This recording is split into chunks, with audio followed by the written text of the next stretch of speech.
Yep, I got Florida, Georgia this week over in Jacksonville, one of the great rivalries in all of college football, and certainly looking forward to getting over and playing the game. What a great environment to be a part of it and being a part of this game. On the injury front, DJ Humphries sprained his MCL Monday at practice, and he'll probably miss 2 to 4 weeks. He's a quick recovery guy. It's other knee that he had sprained from earlier in the season, so we're hoping just 2 weeks on it and get him back out there. Tyler Moore will start at left tackle, and Trent Brown will start at right tackle. And some good news, Ronald Powell practiced yesterday, and he'll be good to go for the game. I think he can give us some quality snaps. Damon Jacobs is good to go, and Darren Kitchens practiced yesterday, which was a good thing. And Tyler Murphy's shoulder's fine, so he'll be good to go. I'll open up for any questions. First up, we have Edgar Thompson of the Orlando Sentinel.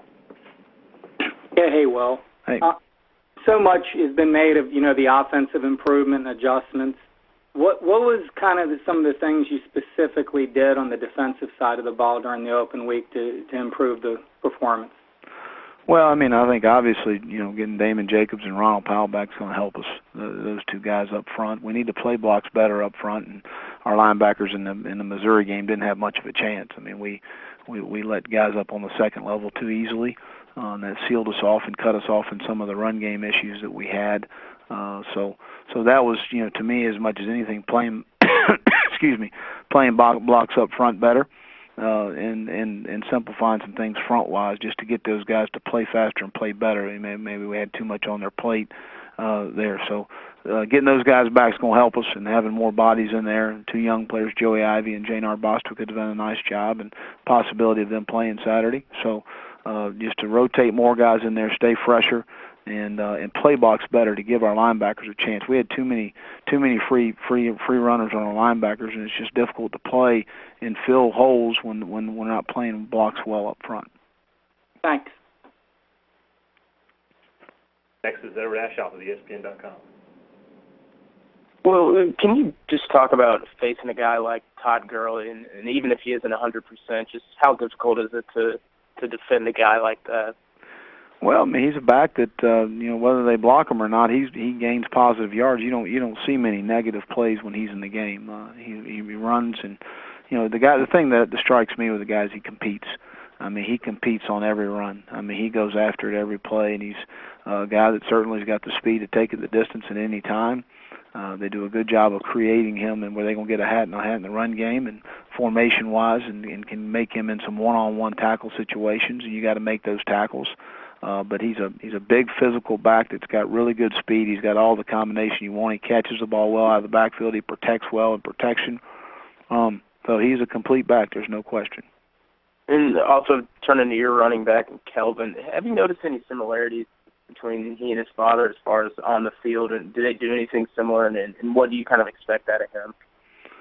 Well, again, I don't think that's fair for Kelvin to compare him to his father. Kelvin's his own player, and he's a really good football player. He's got natural running instincts. He's a one-cut runner. He gets the ball north and south. He's a guy that's got some special ability. But the thing that's really struck me as we've moved forward in the season is him doing a better job with protection and some of the things that you've got to do at the running back position besides running the ball. And he's really worked extremely hard off the field on those things, and really proud of him. Next is Chip Howard of KCNE Radio. Well, I know you guys haven't had the season you expected or wanted so far, but in a game like this, how much does a win, or would a win take a little of the sting out of that disappointment? Well, again, absolutely. It's a huge game to hear the University of Florida and the Gator Nation, and it's obviously an important game. We need to go over there and play well and coach well. So there's no question it would certainly help things, but we just need to go take care of Florida in this situation, and that's what we plan on doing. Thank you. Next is Mark Weiser of the Athens Banner-Herald. Hey, Will, I know you've got your own problems with injuries, but a few weeks back when you saw the injuries that Mike was dealing with on Georgia's offense, Mike Bobo, did you feel bad for your old college teammate and friend? Not necessarily. I hurt for young men. These guys put a lot of time and effort into playing college football. It's hard, no matter where you are.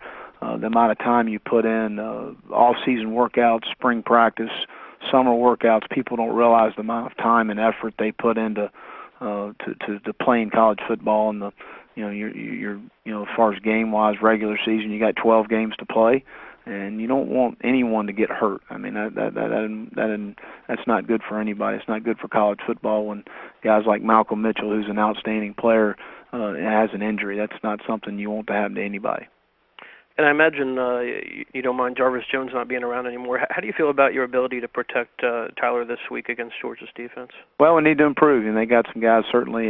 Jarvis Jenkins, Jordan Jenkins, and Floyd, and those guys certainly can pressure the quarterback. Garrison Smith does a good job inside of getting push.